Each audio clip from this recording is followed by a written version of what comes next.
Chapter 10, Behind the Mask. A scream rips through the night, followed by a peal of raucous laughter. Don't let him get away. The hunt must be consummated. A cultist, entirely nude, save for his mask, sprints through the crowded party, pursued by others with nets and whips. All around you, similar scenes play out with hedonistic abandon. Wow, this is certainly an event of the season. See, told you joining the hand was a good idea. Don't judge us by the excess.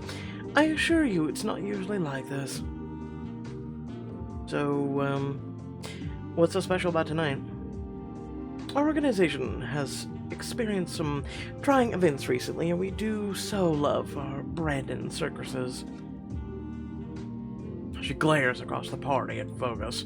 How would you know she's glaring? Like she literally is wearing a mask. Now, if you'll excuse me, I have some duties to attend to. Go, enjoy the party. Devona grabs a glass of wine and whirls away, leaving you and Tristan alone at last. You lower your voice. We need to find somewhere where we can get a signal out to the others.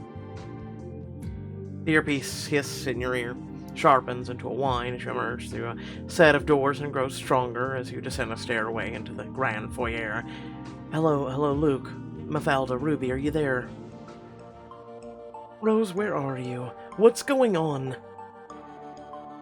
You would not believe the night we're having. It's not all bad. We had a rather interesting lesson in voyeuristic, Nah, but that doesn't matter right now. Where are you guys? I figure you would have followed when they moved us. The warehouse had an underground service tunnel. They must have driven you out from under us. Where can respond. Rowdy cultist bursts in the hallway. She stumbles into Tristan, grabs him by the sleeve, words slurred. Hey, you're the new. You wanna come dance with us? Terribly sorry, we're occupied at the moment. Perhaps we can take a ring check. What are you doing? This is why. Why is she hiding behind you? Hey, here, why are you hiding behind him? I'm getting some fresh air. Oh no, did you drink too fast? I have some caffeine pills you can have to balance it. Here. No, that's alright. Oh goodness, look at that. Thank you, you're too kind.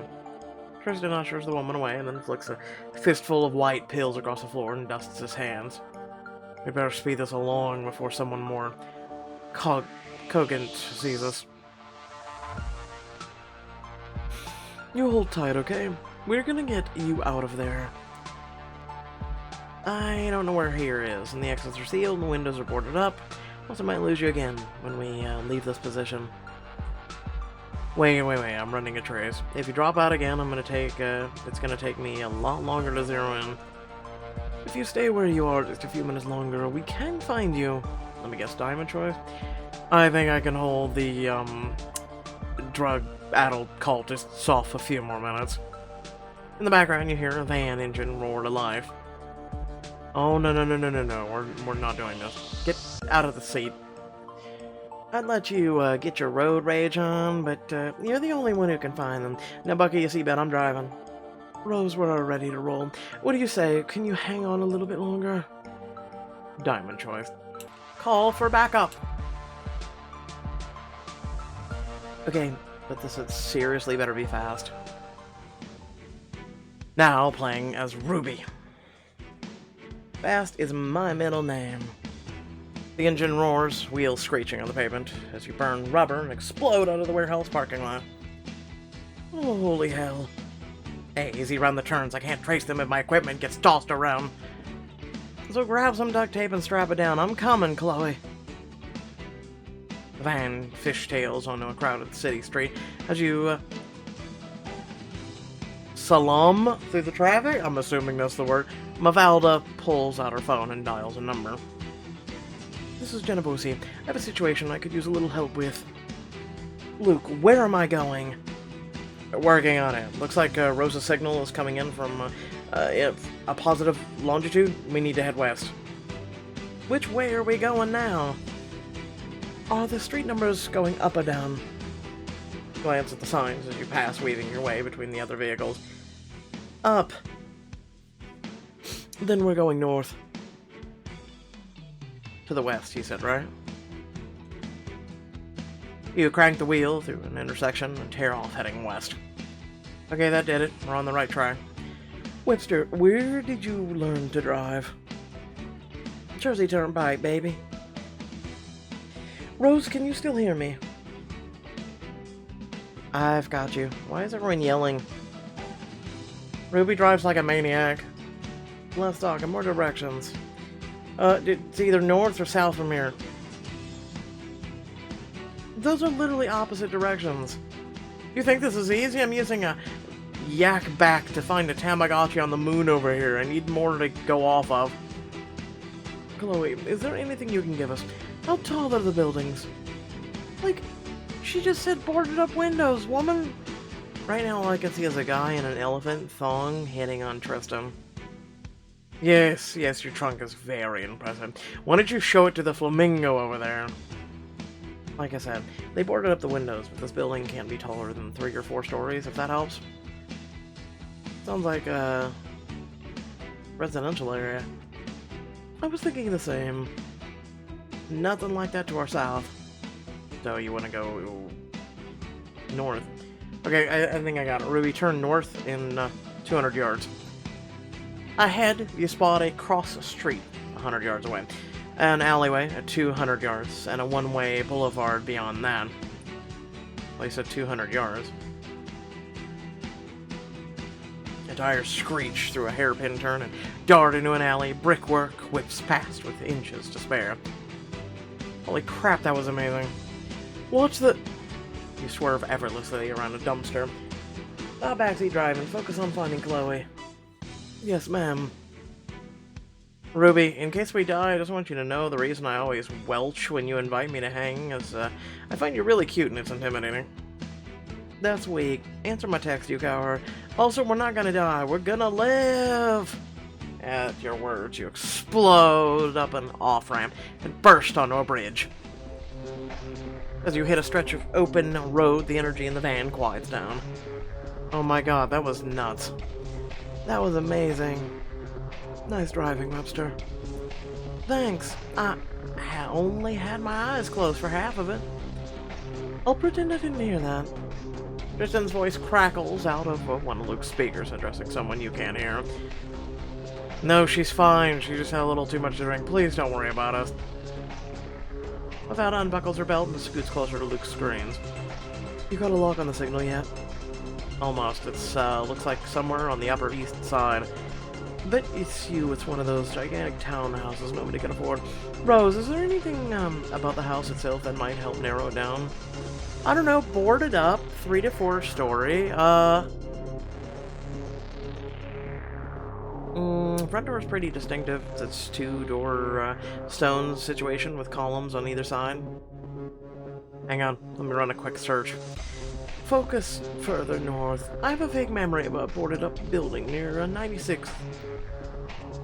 As the van cruises down the quiet, tree-lined streets, you reach out and touch the siren off. Turn the siren off. What are you doing? We're almost there, right? I think it's better to wait in case there's surveillance. I don't want to put Chloe and Tristan in danger. I'm sorry, we had a siren? Good thinking. Speaking of, this could get messy. I'm going to make sure we have some backup. As Mafalda pulls out her cell phone, Luke climbs into the front seat with a laptop. Okay, I think I found the gaudy-ass door. I'm gonna read you the directions. Wow, seriously, nice work, Luke. Oh, thanks, you too. Hey, listen, can we just forget that, things I said before? Yeah. Not a chance. You said I'm cute. I'm filing that in a one away forever. Oh, I didn't mean it. This is, I don't mean it. You're not. It just, but, you're so unprofessional. You're the one hitting on your coworker. I am not. Then what are you doing? Cause you sure are not reading me the directions.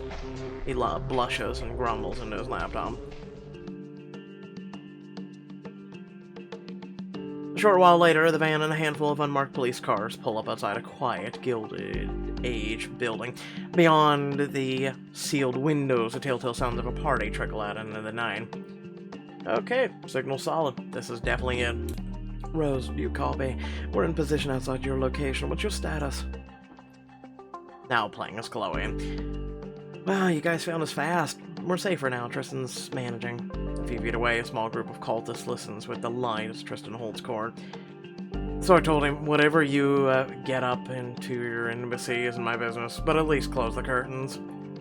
Ha ha ha ha ha ha! This guy's great. You turn your back towards the crowd and mutter through your earpiece. You're not gonna make us pull out, are you? Giggity. Not at this point. We're in for a penny and for a pound, and I'd like something to show for all this trouble. We'll go back the way we planned it. We'll stay out of here listening. You want us to come in? Just say the word. We've got your back, Chloe. I feel a lot better about all this, knowing that. Thanks. Your earpiece goes quiet once more. You signal to Tristan with a nod, and he wraps up his story before rejoining you. Feeling better, my dear Eulist? Much. Then, let's get down to business, shall we? You and Tristan return to the main ballroom, taking in the scene before you. Okay, let's take stock. We're undercover at a secret cult. Everyone's wearing masks, and half of them match your killers. You look towards a figure in the bronze animal mask, laughing with a group of gossipers near the stairs. What do you suppose the different color masks mean? A hierarchy of maybe? Tristan scratches the chin, pondering, then reaches out and snags a passerby. Excuse me, could I trouble you for a moment? We're a bit lost at sea. I was hoping you could fill in some blanks. Fine, but make it quick. I finally got into the Bacchus Lounge, and I'm not missing out. What do the different masks mean? It's a seniority thing, right? Gold or higher-ups, including the Druids, Devona, Vosigus, Silver is the rank and file. So that makes bronze animals... middle management? That's what they say. But everybody knows they're really here to do the Druids' dirty work. What kind of dirty work are we talking about? Are they violent? Keep asking questions like that and you're gonna find out. Right, one last thing. I don't suppose you could tell us where we are? What am I, Cultopedia? F off, initiates! There's a hand in dismissal and disappears into the crowd. You turn to Tristan. Sounds like this is our best bet to talk to our suspects. I'm pretty sure I'd recognize the killer's voice if I heard it. Assuming the bronze masks would give more mere initiates like us the time of day, though. I might have an idea. He nods across the party to a coat room. Door guarded by two figures in silver masks. As you watch, the man you were just talking to approaches. Hey, can I get in there? I have an invite in the Bacchus room, but my mask is a chip. I want to grab a new one. Even though through the mask you can see the flash of mischief in Tristan's eyes. If we could steal ourselves some gilded masks, we could walk around giving orders. Clever idea. You might be onto something, but how are we going to manage that? Don't worry, I do bring some wits of my own to the table. So, are we going to do it? Diamond choice. A mask of gold! Except you get no little pretty mouthpiece when you go gold. It's a bit weird. Let's go for it. We can't afford to turn down an edge like that. Alright, you talk to the guards and keep them busy while I sneak in and swipe the masks. Really? Distracting people is more your specialty. Precisely why I should be the one at risk getting caught doing something illicit. I'm far more likely to be able to talk my way out of it. You make your way towards the coat room. This Tristan creeps up along the wall. You approach the guards outside. Hold her right there, initiate.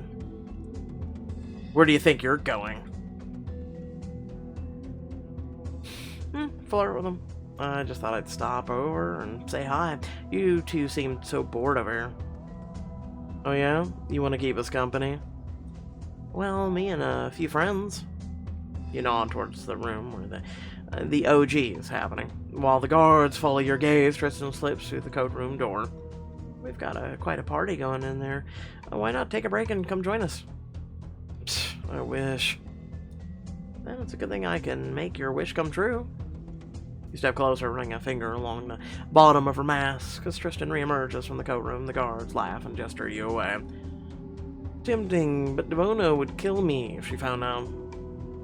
Maybe literally, the way things have been going. Oof, not funny. Suit yourselves. You saunter away and rejoin Tristan. Nicely done. Did you get him? The fact that you even have to ask, that wounds me. He held up 2 gleaming gold masks.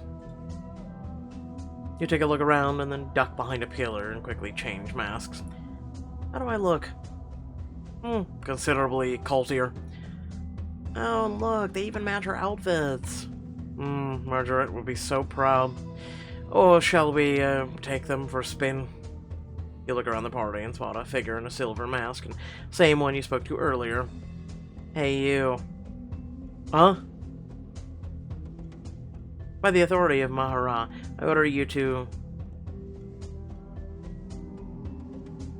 slap yourself in the face.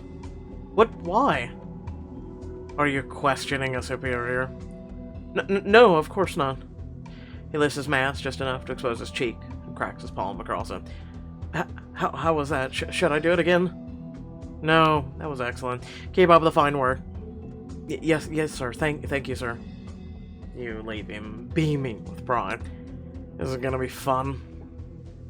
Come on, let's go see what other trouble we can cause. You and Tristan peer around the room, searching for cultists and bronze masks. Well, I think we can safely rule out the bronze-masked woman who ran into you in the foyer. That leaves one near the group, chatting by the stairs, and the one playing some game in the corner. Don't forget the final bronze mask over by the group, getting frisky on the sofas. So, my dear Isolt, where to first?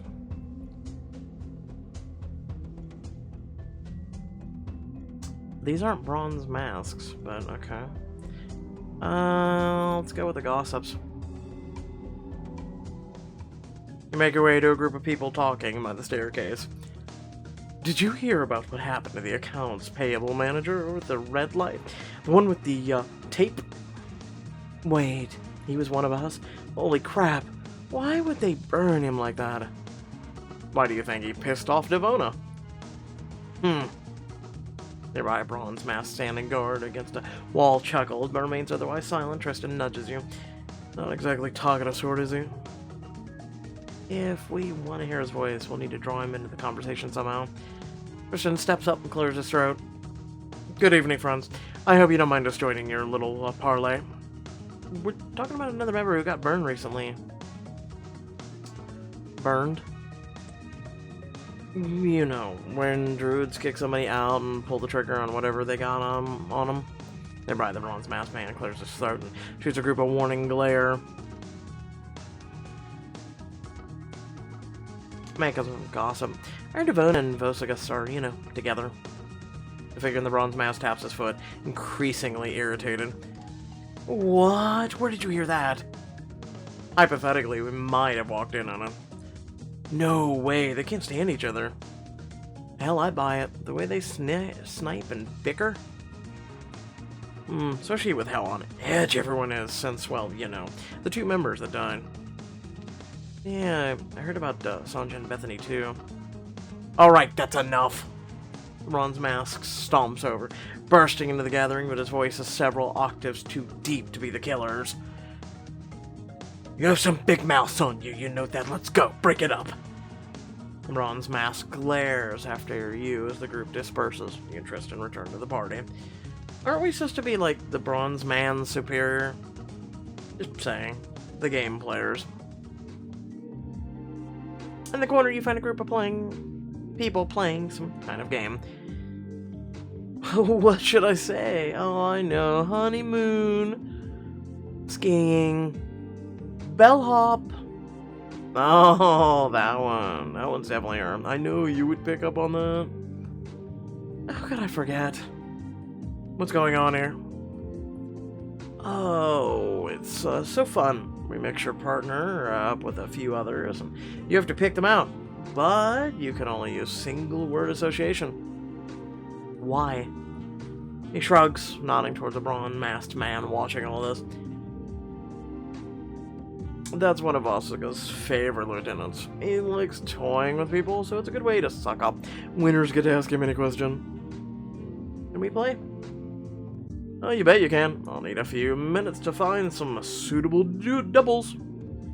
Host looks Tristan up and down with a smirk. You'll have to lose the fancy robes, though. I'm pretty sure we don't have any extra sets like that laying around. Host whisks Tristan away, then returns a few minutes later with a small entourage. Yeah, I'm sure it's the female character.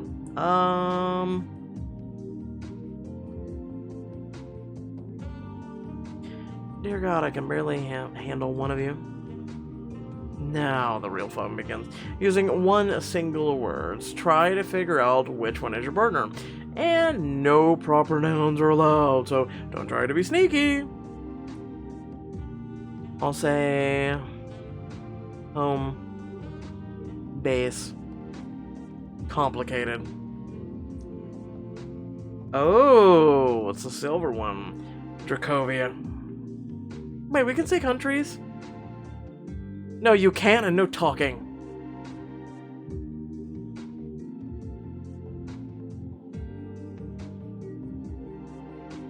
I'll say sister. Let's play along. Favorite. Fashionable. Fat? Oh, steps forward and sweeps an arm towards the decoys. Well, who do you think it is?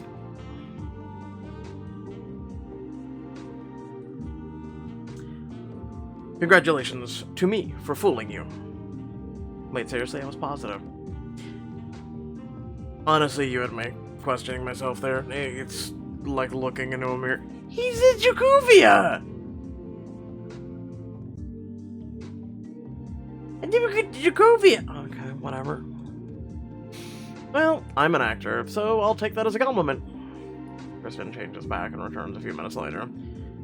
Well, so much for that. I should have gone with my gut. I should have gone with my gut, too! Host comes over with the bronze mask at his side. No prize for you, friends. What a shame. And who are hoping for a chance to ask your friend a question? You gained extra info. You know what? I'm feeling generous today. Go ahead on the house. Oh, for the love of go yourself. The bronze mask looks you up and down, waiting for your question. Tell me. I mean, all you are is needing just a simple question. How many people have bronze masks? Weird question. When last I checked, there were like 5 or 6 of us. He speaks in a high, tiny voice. It sounds nothing like the killers. Oh, are you hoping there's an opening? Nope, just curious. The frisky folks. Remember, he said 5 to 6. We've only asked 2. There's still 2 to 3 missing. You make your way to the adjoining plush lounge. Through a set of closed curtains, you hear the telltale sounds of an OG. Nearby, a couple resting between rounds lounge across a cushioned sofa. Oh, should we head back in, dear? 5 more minutes. I'm still catching my breath. I could have sworn I saw one of those bronze masks around here. He must have gone in that room. Something tells me they're not doing much talking in there. Let's just wait out here. He has to come out eventually. 2 of you take a seat within earshot of another couple. Try not to call attention to yourselves. Where's that skinny one we met last time? I think she called herself Hell. I was hoping to run into her again. Oh, she's in some big important meeting. Apparently she's one of Devona's little loyalists. Oh, those people suck all the fun out of being in a secret society. So self-important. The couple glances vaguely in your direction. Uh-oh, we may want to blend in before we call undue attention to ourselves. A flirt. You struck a finger in her chin, raising your voice just enough for the eavesdroppers to hear. What's to worry about, love? Trust me, it's even better than you're imagining. But so, come to parties like this often, do you? What if I said yes? I'd say invite me along next time. You do love being the center of attention. Now, of course, I assure you. I can be very generous. Care to pop into the other room and see for yourself? You laugh and push his face away from it with your fingertips. The other couple turns towards each other, disregarding you. Okay, they're looking away. We can stop. Pity, offer still stands. I will smack you. You hear a wave of pleasure cresting through the closed curtains. A few minutes later, a handful of fresh faces wander out, your bronze mask among them. Aphrodite, there you are. How's your evening going, gorgeous? Oh, just showing some new silvers the ropes. Her voice doesn't match the killer's, and neither does the build. You interested in shake your heads and rejoin the party. You couldn't have told that from a distance, anyway. You find a quiet spot by the punch bowl to regroup while Tristan pours himself a drink. That's strike 3. Damn it, where is this guy? A few feet away, a silver mask dances drunkenly across the tabletop. Hey, get down from there. Listen up. It's a party. Why are you people so... Whoa! He stumbles sideways, dragging a chandelier down with him. A crash cuts through the room, followed by mingling laughter and furious yelling. Is it just me, or can you cut the tension of this party with a very dull knife? It's not just you. There's something brewing here, something bad. Devona and her people seem to be behind the blackmail operation. And Vosicus and his people just want a party. Textbook narcissist. I imagine that's what all the booze and drugs are for. There's more than just one way to control people. He sets the glass down with a grimace and sighs. So what now? We know our killer isn't any of the bronze masks in this room. Nearby a procession of figures in gold and bronze masks follows Devona into a back room. How about one of them? I smell a lead. You and Tristan follow the procession out of the room, down a corridor, into an older section of the house. As you peer around the corner, you notice a familiar symbol molded into the woodwork. Check this out, it matches Sanja's tattoo. I think this was here first, and it's not the only example we've seen on the iconography built into the structure. Remember the first trial? That must mean this house belonged to the old cult. I think the house belonged to the original Hand of Mara, the one Professor Reese told us about in the 1950s. He also mentioned they faded away. Perhaps they decided it was time to reappear. Or maybe they never left. The two of you around a corner, just in time to see the procession enter a shadowy lounge. Can you hear what they're saying? No, we need to get closer. Just then, footsteps sound behind you. Tristan yanks you into an alcove just in time to avoid a second group of gold and bronze masks headed your way. Every time she does this, every single time things are finally getting good. God forbid one of us has some fun. Should we tell everyone to hold off on taking their glitter until you can join them? No! And they'll be coming down from the punch by the time it kicks in. The cross high is the whole point. The second group follows Vosicus in the lounge. You sigh with relief as they pass.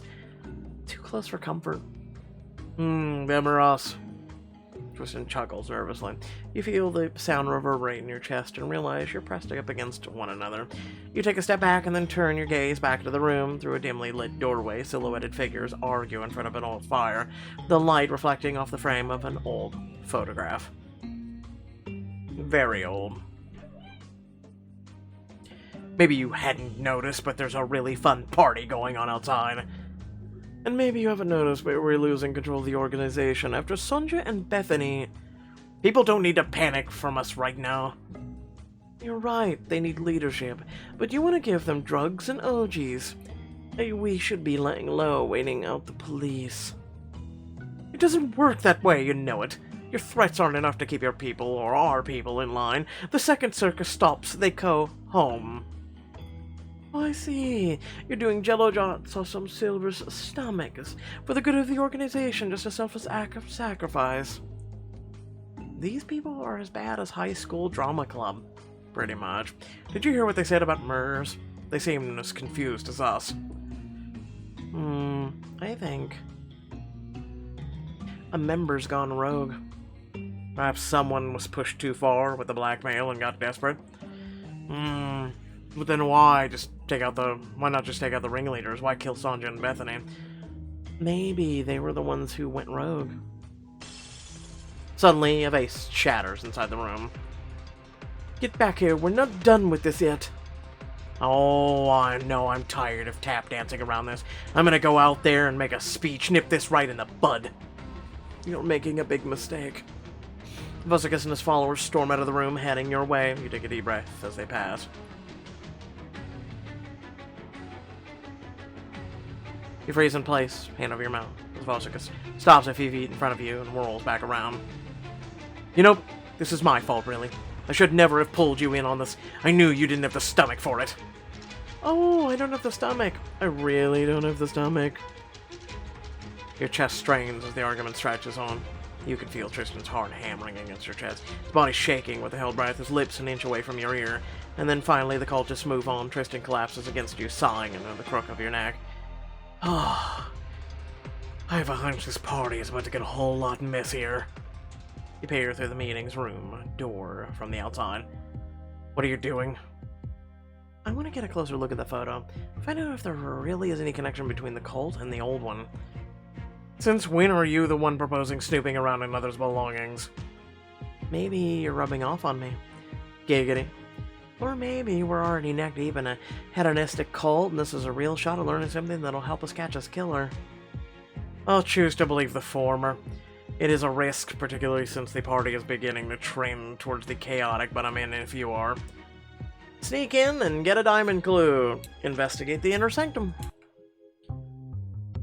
Well, be quick. I'd like to stop asking questions and start getting some answers. You check the coast is clear and then dart through the doorway. Inside, you find a collection of artifacts lining the walls, a mixture of damaged 50s occult paraphernalia and rotting, ghoulish antiquities. It's like a museum in here. They should open a gift shop. I love it when suspects frame evidence for me. It makes my job a lot simpler. You lock the door behind you and then take off your mask. You feel a rush of fresh air as Tristan follows suit. Should make searching a lot easier. I was beginning to wonder if I'd ever be maskless again. Tristan runs his hand over a robe made from a mid-century linen and edges scorched black. What's the story here, do you think? I don't know, but it's not the only thing in here that burned. Tristan paces the edge of a room while you make your way to a bank of framed newspaper articles inside of a glass case and peer inside. Anything interesting? There's stuff in here on the original Hand of Mahara, the one the professor mentioned. You see an article in the 50s, another one from the late 70s, and one from a few years ago. Let's read the article from the 50s. The Black Mansion fire claims lives of multiple Manhattan millionaires. Blake. That's the fellow Reese told us about, right? The one who started the cult. And apparently went down with the ship. It says here he was found dead in his home, His staff, family, and a bunch of other rich people died too. His place must have a solid bone to survive the fire that claimed so many lives.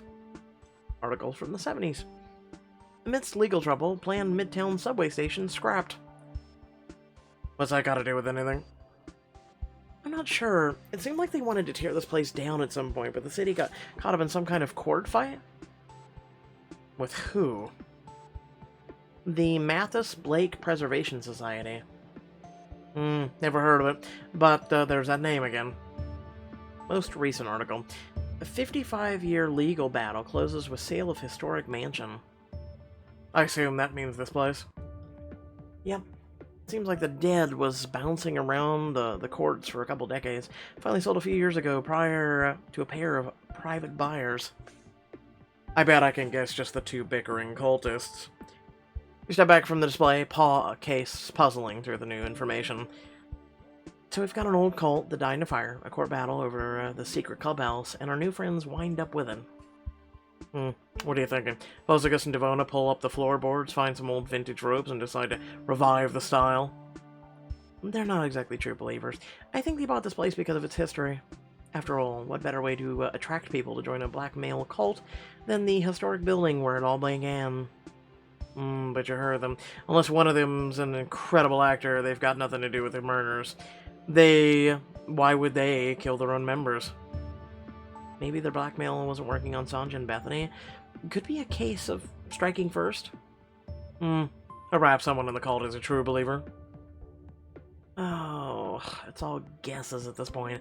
We're missing too many pieces of the puzzle. You hear a crack of splintering glass, and look over to find Tristan cracking the photo over his knee. What are you doing? Borrowing one puzzle piece for after we find the rest. So we're stealing the evidence now? For people who kidnapped and drugged us, call it a punitive damage. Fair point. We left legality behind a few hours ago. Tristan shakes off the broken glass and hands you the photo. You glare into the eyes of the late Mathis Blake. I'm guessing that's the dude in the wheelchair? I don't know. There's a lot of dudes in the picture. I don't know what you have to do with all this, you old dead jerk, but you can bet I'm gonna find out.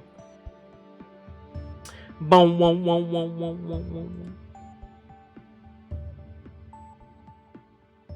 As you finish stuffing the photo in your pockets, you hear the sound of raised voices from the back of the main hall. Sounds like the punch is taking hold. Come on, let's get back there before the idiots kill each other. The two of you put your masks back on and head for the door. And you touch a hand to the earpiece. Boss, please tell me a copy. The cavalry's here, Rose. It's time. Let's finish this. You make your way back to the party, following the sound of raised voices.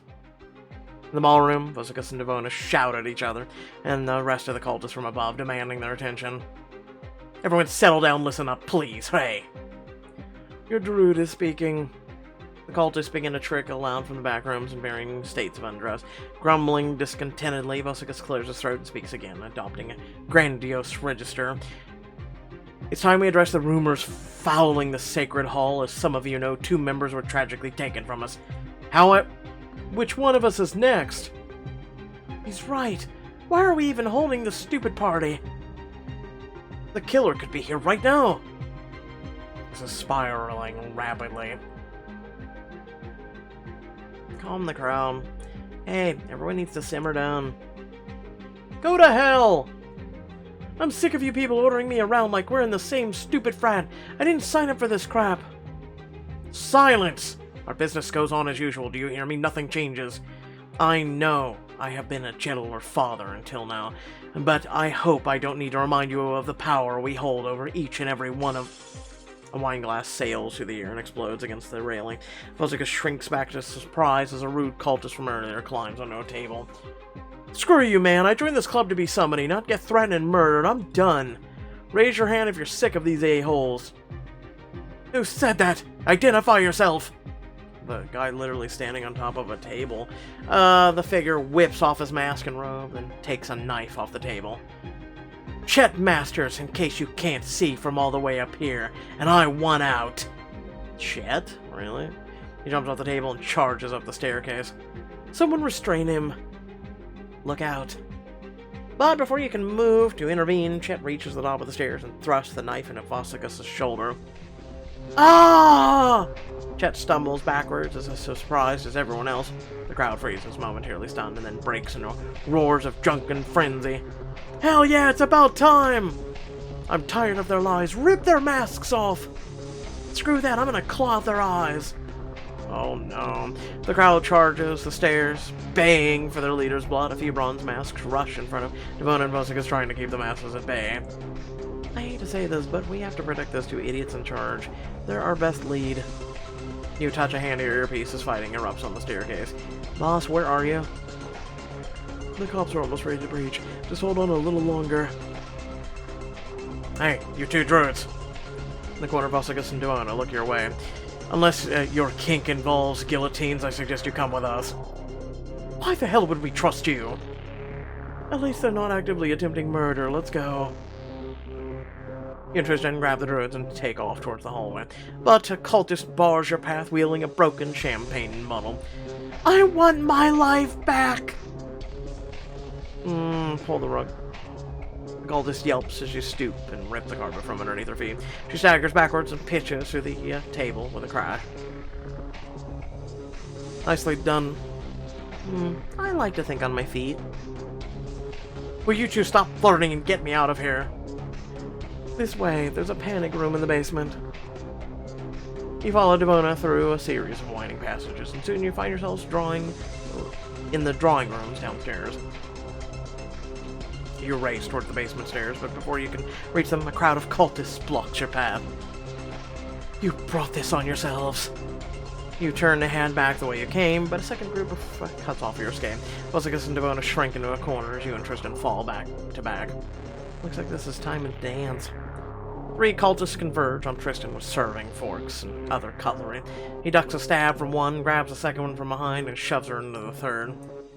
It's like a waltz. 1, 2, 3, 1, 2, 3. A cultist staggers towards you, grabbing for your throat. You sidestep and shove him towards Tristan. This one's cutting it. Not very polite. You need to learn some manners. Tristan sweeps the man's legs out from under him and slams him onto the floor. But, despite your best efforts, the circle tightens around you. Suddenly, one cultist grabs Devona by the robe and tugs it over her head, knocking her mask off in the process. No! I am your leader! Help me! In your ear, the radio cuts in, clear and sharp. Breaching. The front door explodes open as Mafalda storms in, followed by a dozen uniformed police officers with guns drawn. NYPD, everybody on the ground! Oh, crap. No, I can't get arrested here! The crowd breaks instantly, scattering for the exits as officers move across the first floor, tackling cultists left and right. I have to hand it to your team, Chloe. Their timing is impeccable. Wait, you two are cops? We're more like Scooby's gang, and it's time for us to unmask our other villain. Try me. Vosicus pulls a knife, shoves Annika towards you, knocking your mask off as Vosicus bolts down the hole. Tristan, get him. Tristan rips his mask off and takes off after Vosicus. Annika looks at you, eyes cold and furious, her hair disheveled. I knew there was something off about you. I should have trusted my gut in the salon. Please, we had you hook, line, and sinker. You people are trash. You could never belong with us, and yet you accepted us. Oh, I'm simply heartbroken. She pulls off one of her heels and charges you. I'm gonna judo flip. You grab her by arm, slam your hip into her stomach, and whip her to the floor, knocking the wind out of her. Ashu, seriously, come on, you're smarter than them. You kneel on top of her, pinning her to the ground. She stabs out feebly with a heel. You roll your eyes, rip it from her grasp, and apply pressure to her wrist. Oh, okay, I give. See, I knew you were smart. You rip a strap of fabric from Annika's discarded robe and tie her securely to the staircase rail to await arrest. Really? A moment later, you find Tristan pinning Vosicus to a wall across the room. Ugh. Who's the face behind Vosicus? Reach up and yank his mask and robes off to reveal.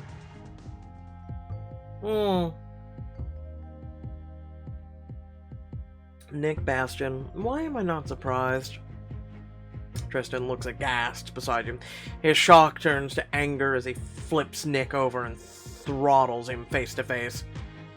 You bastard, you lied to me. I knew you had a slimy side, but this...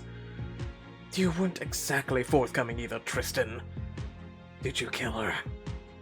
No, Sandra, your fiancée. It's just... I feel you may be displaying some anger about... Answer me. No, please. Anastasia, make him stop. He's hurting me. Wait. Anastasia? Never heard of her. I suggest you start talking fast. You can't do this. There are rules. Nick's words are cut off as Tristan presses a thumb where Chet's knife went to his shoulder. Answer the damn question, Nick. No, this is all a stupid game. It got out of hand. I swear I don't know what happened to her. Damn it. Tristan spins and hurls Nick to the ground. A moment later, two police officers rush forward and cuff him. Mafalda follows, holstering her taser. Why do you people only carry tasers, but the cops are allowed to have guns, but they never use the guns? I'm just kind of curious. Evening, Rose. Have fun at your party. Oh, it was a scream. You head out into the cool night air, watching as officers walk restrained cultists to patrol cars. Ruby and Luke rush towards you. Looks like we missed on quite a rich douchebag party. You caught the good part. Hey, that's the police commissioner's stockbroker. I didn't do anything. I was framed. I don't even know these people. Oh my god, is that Nick Bastion over there? Yes, by the way, your favorite author is a cult mastermind. My condolences. All this work and still no killer. Just a bunch of trust fund idiots and bad cosplay. But hey, you took down a blackmail ring, right? That's something. It doesn't put us any closer to catching the killer, though. You start walking towards the van, but a pair of officers step into your path. Where do you think you guys are going? home to write the longest report of my life? The hell you are. You're part of the cult. You're coming with us. This has to be a mistake. Close my eyes on the inside. The reason you're here. I called you here as backup. You can't arrest her. You see a flicker of hesitation on the woman's face. Maybe we should...